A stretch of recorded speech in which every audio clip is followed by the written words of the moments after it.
Hey, Reddit. My younger brother got my fiance pregnant while I was away at college. My parents backed him up, so I cut them all off and started over from scratch. 4 years later, they lost everything because of him and came crawling back, begging for help.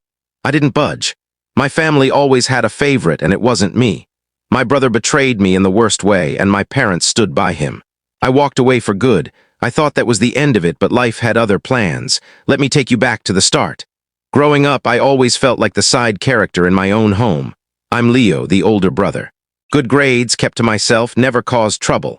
Then there was Logan, the golden child, mom and dad's pride and joy, destined for greatness in their eyes. We lived in a typical suburban neighborhood. Picket fence, small yard, 2 cars parked out front.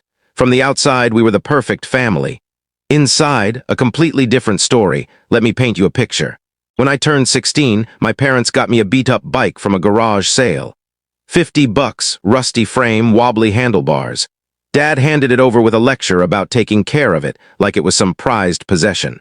I just nodded and pedaled off. 2 years later, Logan turned 16.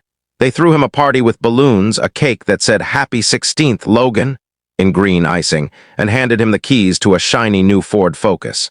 Neighbors showed up like it was a car dealership grand opening. Dad gave a speech about how Logan needed a reliable ride for school and football. Meanwhile, my bike was chained to a pole outside, looking like it had been through a demolition derby. Mom took photos of Logan posing with his car, grinning like he'd just won the lottery. My 16th? Not a single snapshot. That was the pattern. I remember one day when I was 13. Logan smashed a neighbor's window with a stray baseball. He bawled, Mom comforted him, Dad called it a whoopsie. A few weeks later, I left a glass in the sink overnight, and Dad sat me down for a 20-minute talk about duty and discipline. I was basically the family's unpaid assistant, while Logan was treated like royalty. Mom always said he was gifted and needed extra encouragement that came with cash, presents, and endless free passes. Me. I stayed quiet, tinkering with old computer parts I scavenged from thrift stores, turning them into working machines for a bit of cash. Nobody cared. Once, Mom walked by my room while I was soldering a circuit board. Didn't even ask what it was. By high school, I stopped expecting attention. I applied to colleges alone while Mom and Dad obsessed over which law school Logan should aim for.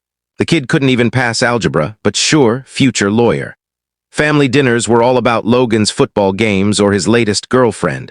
I'd mention a scholarship I was applying for, and Mom would nod absently, already back to asking Logan about his practice schedule. Take the summer we can't tell the full story in a short video. If you want to see the full story, click the link in the